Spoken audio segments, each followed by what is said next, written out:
ভক্ত ভববন্ধন মুক্ত হয়ে আমার চরণে এসে শরণ নেয়, কিন্তু ওই ভক্তি তো আমি চিরজন্মের মতো ভক্তের কাছে বিক্রয় করেছি। বিকৃত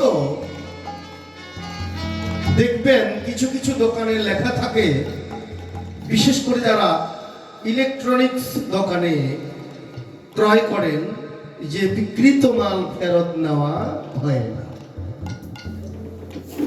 ঠিক তদ্রূপ ভগবান এই ভক্তির চিরজন্মের মতো ভক্তের কাছে বিক্রয় করেছেন,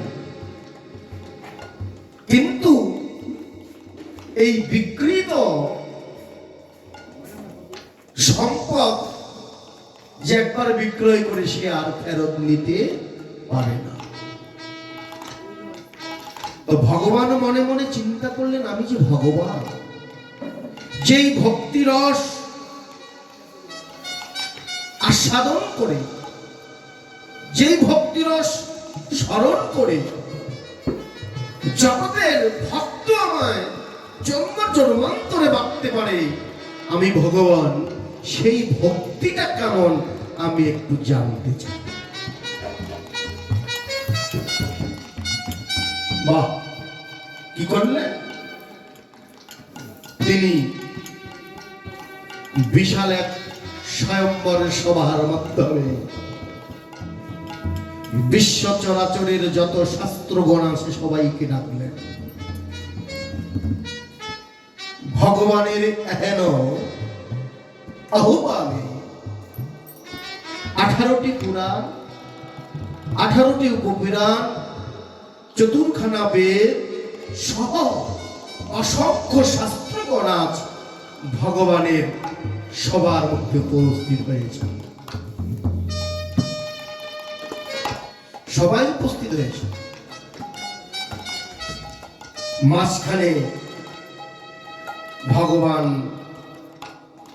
সভা মধ্যে বসে আছেন। শাস্ত্রগণ উপস্থিতি দেখে ভগবান আজ নিজেই দাঁড়িয়ে শাস্ত্রগণের চরণে প্রণাম করছে। হে শাস্ত্রগণ, তোমাদের চরণে আমার প্রণাম। শাস্ত্রগণ চিন্তা করছে, কি এমন হেতু ভগবান আজ কি জানতে চাই?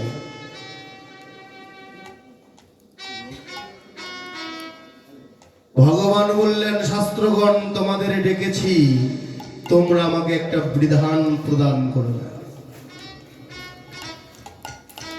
শাস্ত্রগণ মনে মনে চিন্তা করছেন, যার বিধানে জগৎ চলে, যিনি জগতের বিধান কর্তা, তিনি আজ বিধান চাইছেন শাস্ত্রগণের কাছে।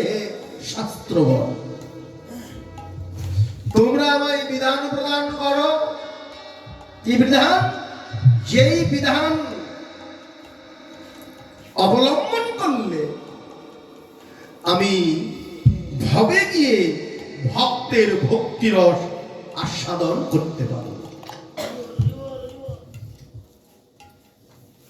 কিন্তু কার এমন সাহস যে প্রজা হয়ে রাজাকে বিধান প্রদান করবে? এটা বড় দুরূহ ব্যাপার।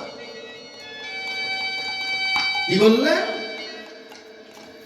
18টি পুরাণ, 18টি উপপুরাণ, 14খানা বেদ, অসংখ্য শাস্ত্রগণ, কেউ মাথা তুলে কথা বলছেন না ভগবানের। 18টি পুরাণ, 18টি উপপুরাণ, সবাই মাথা হেট করে রয়েছেন। সবাই চিন্তা করছেন, যিনি জগতের বিধান কর্তা, যার বিধানে জগৎ চলে, আমাদের কি এমন যোগ্যতা আছে সেই বিধান কর্তাকে বিধান প্রদান করো?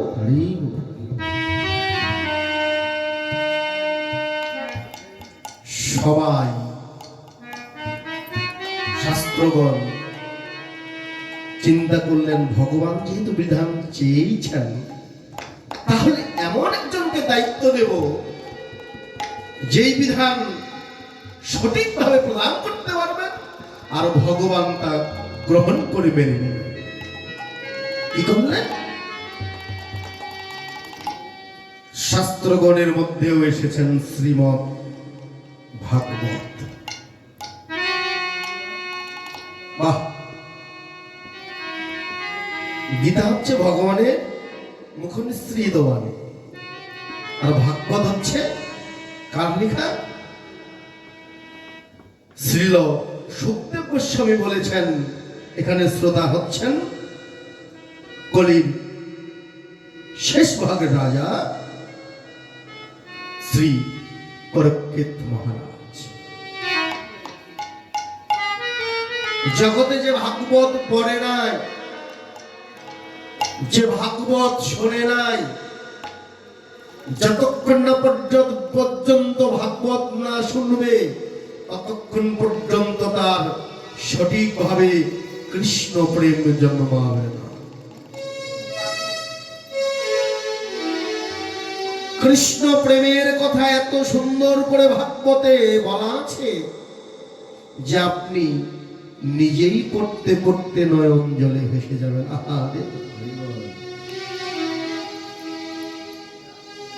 সেই ভাগবতকে দায়িত্ব দেওয়া হলো ভাগবত।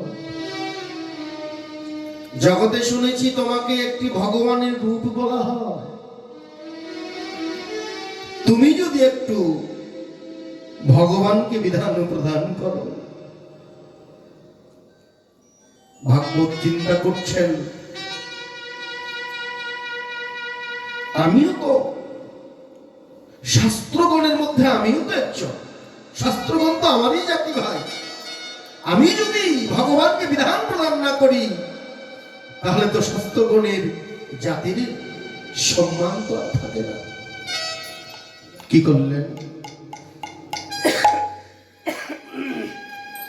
এবার ভাগবত সভা মধ্যে দাঁড়িয়ে ভগবানের চরণে প্রণাম করলেন। হে ভগবান, তুমি তো অনন্ত কোটি বিশ্ব ব্রহ্মাণ্ডের মালিক।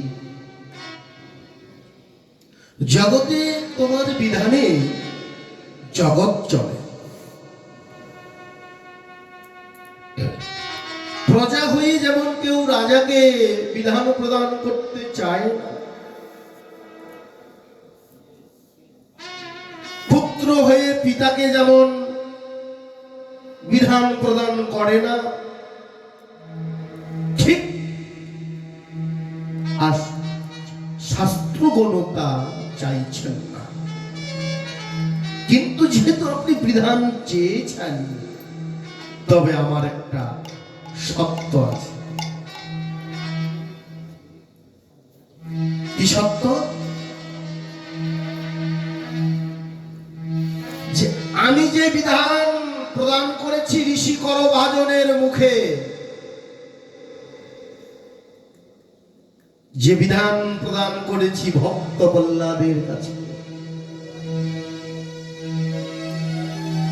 আমি সেই বিধান আপনার কাছেও প্রদান করব। তবে বিধান একটি থাকবে, দুটি নয়।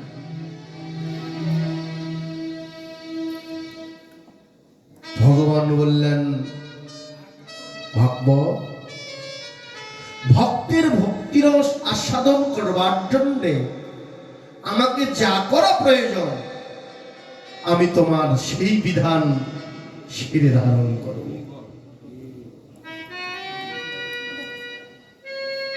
বেশ, আলোচনাটা কেন করছি?